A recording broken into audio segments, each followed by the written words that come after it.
A single mom driving through a storm saw a crashed patrol car on the dark roadside, smoke rising from the hood. Inside was a bleeding officer whispering desperately, "Backup's not coming. Radio's dead." What? She did next with skills nobody knew she had saved. His life, and shocked every officer in the department.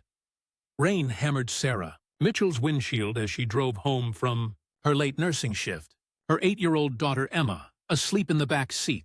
The storm making visibility nearly impossible on the rural highway at 2 in the morning. Sarah, 34 years old, and exhausted from double shifts that barely covered rent and groceries, almost missed the twisted metal barely visible through sheets of rain. A patrol car wrapped around a tree, smoke rising from the crumpled hood, no emergency lights flashing, the scene eerily dark and isolated. Every maternal instinct screamed to keep driving, protect her sleeping daughter, avoid whatever danger had caused that crash. But Sarah's training from her hidden past overrode fear as she pulled over immediately, her hands already moving with muscle memory she'd suppressed for 6 years.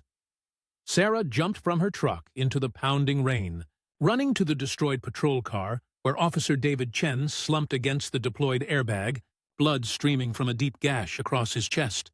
His radio shattered, phone crushed in the impact, his face pale with shock and blood loss. "Backup's not coming," he whispered weakly. "Radio's dead. Ambush. They shot out my tires." Sarah's mind shifted into combat mode as she assessed his injuries with practiced efficiency that seemed impossible for a tired single mom. She ripped open his uniform shirt, finding the gunshot wound beneath the superficial cuts, her fingers immediately applying pressure while calculating blood loss and survival time with precision that came from experience most people never acquire. Emma woke and appeared at the patrol car window, fear in her young eyes. "Mommy, what's happening?" Sarah's voice was calm despite the crisis. "Baby, get my medical bag from the truck, the red one under the seat. Bring it quickly." Emma obeyed instantly, having learned her mother's serious tone meant absolute compliance, returning with a bag that seemed too sophisticated for a regular person to own. Surgical supplies, field dressings, equipment that belonged in emergency rooms, not personal vehicles. Sarah worked with shocking competence, establishing IV access in seconds despite darkness and rain, administering fluids and pain medication, cleaning and stitching the gunshot wound with sutures so precise they could have been done in hospital conditions, her hands steady and confident while explaining each step to keep the officer conscious and calm. Officer Chen watched through pain and shock as this stranger performed emergency surgery that was saving his life. His training recognizing military-grade field medicine, the kind of trauma care only combat medics possessed. "Who are you?" Sarah's response was quiet while she worked. "Right now, I'm someone keeping you alive until we can get real help." Chen managed a weak smile. "This is real help? You're military. Combat medic?" Sarah didn't answer, focused on securing the chest wound, checking for internal bleeding, monitoring vital signs with expertise that confirmed Chen's suspicion. This wasn't a nurse with basic first aid training. This was someone who'd saved lives under fire, whose hands had performed this exact procedure in war zones where mistakes meant death. Sarah used Chen's radio equipment to jury-rig a distress signal, her technical knowledge revealing yet another layer of unexpected skill. And within 20 minutes, backup arrived. 3 patrol cars and an ambulance. Officers jumping out with weapons drawn, expecting the ambush Chen had mentioned. They found their wounded colleagues stable and professionally treated. A single mom and her young daughter standing in the rain beside him, the child holding an umbrella over her mother who was covered in blood, but calm. The paramedics stared at Chen's wound dressing and IV placement with professional astonishment. "Who did this?" Chen pointed weakly at Sarah. "She did. Saved my life. Better care than I've gotten from combat medics." At the hospital, the trauma surgeon examined Chen's treatment and called the police captain immediately. "Captain Rodriguez, whoever treated your officer in the field prevented him from bleeding out and did surgical quality work under impossible conditions. These sutures are perfect. This IV placement is textbook. This person has extensive trauma training." Rodriguez interviewed Sarah at the hospital, and the truth emerged gradually through her reluctant explanations.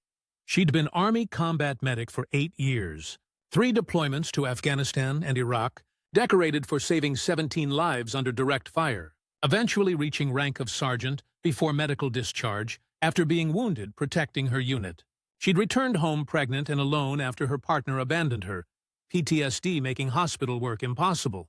Her certification lapsed while she struggled with single motherhood and survival, working as nursing assistant because full nursing required credentials she couldn't afford to reinstate. Rodriguez made calls that night that changed Sarah's life.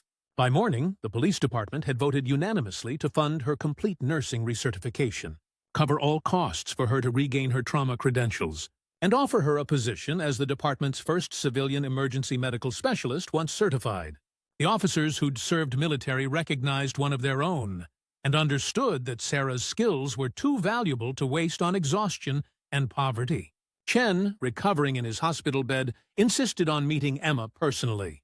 "Your mom's a hero, sweetheart. She saved my life." Emma hugged her mother tightly. "I always knew Mommy was special."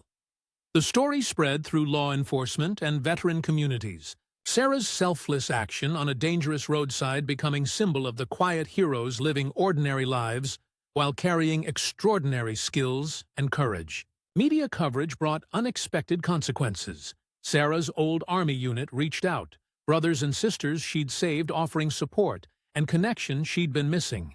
A veterans organization provided counseling that finally helped her process her PTSD, and a hospital offered her a full-time emergency room position with immediate credentials pending her recertification. Understanding that combat experience made her invaluable in trauma situations, Chen and Sarah remained close friends. Their bond formed in that desperate moment, transcending the usual boundaries between saved and savior. He became Emma's unofficial uncle, teaching her that heroes don't always announce themselves, but reveal their character when crisis demands it.